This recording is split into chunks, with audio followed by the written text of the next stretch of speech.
ای کاش در این لحظات شادی ما هم می توانستیم در جشن افتتاح کتابخانه باور در کنار شما باشیم. همیشه به یاد شما عزیزان هستیم، به خصوص در این یک سال گذشته که همگی با هم توانستیم این پروژه رو به پیش ببریم. گروه همراه تورنتو افتخار میکنه که در این کار بزرگ توانست بخش کوچکی از همراهی با شما رو به عهده بگیره.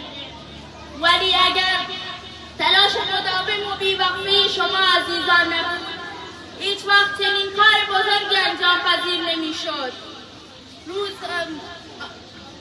با آرزوی روزهای پربارتر و موفقیت‌های بیشتر برای همه بچه‌های بلوچ. دست شما را می‌فشاریم و امیدواریم همیشه همراه باشیم و خبرهای موفقیت آمیزتری از شما داشته باشیم. آمین.